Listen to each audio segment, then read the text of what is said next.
What's up, guys? How y'all doing today? All right, I'm gonna do a quick example and show you how I want you to do your three vocabulary linking terms. All right, and trying to find terms that on the surface, like the three I have from your first unit here with Mayflower Compact, Zinger Case, and Alien Sedition Act, and on the surface might not look like they have anything to do with each other, but a connection can be made. All right, so let me show you how it's done. All right, Mayflower Compact. All right, you know we had the howdy pilgrims come over on the Mayflower, made their compact while they were still on the boat. All right, our first example of a constitution establishing that idea of self-government and representative government over here in the colonies. All right, then we move to the Zinger case. All right, Mr. Zinger, wrote for the newspaper. All right, remember he wrote about the governor, basically said, "Governor, you suck."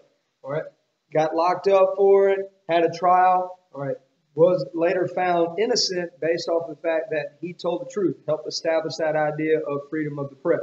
All right, and then we move to the Alien and Sedition Acts. Not those type of aliens. All right, but basically what these were, all right, in response to the XYZ affair, the Federalists put these in place with the alien. The president decided somebody was dangerous, they could be sent away, and the Sedition Acts basically limiting this idea of freedom of the press, as was established by the Zinger case, where you could not criticize the president or Congress in the newspapers. All right, so you probably say, all right, how does this all work? How does this all connect? Well, think about it this way.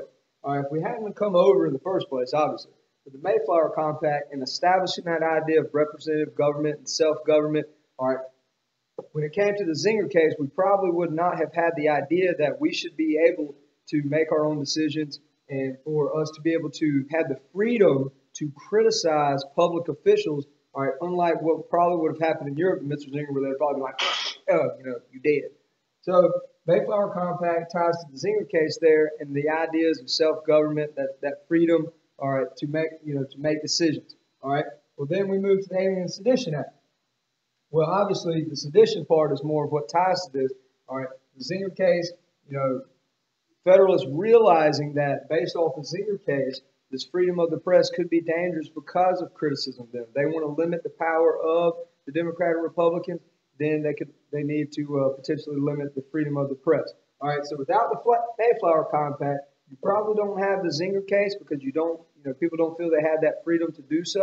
All right, and then you definitely don't end up with the Sedition Act, all right, without these two, because if we didn't have that idea of self-government, didn't have that feeling of freedom, Zinger would not have felt like he could have done that. He would not have been acquitted and established that idea of freedom of the press. And then the Federalists eventually would not have felt like they need to take away that freedom, all right, because they realized the dangers of the criticism that could come with freedom of the press. That's how it's done. Peace out.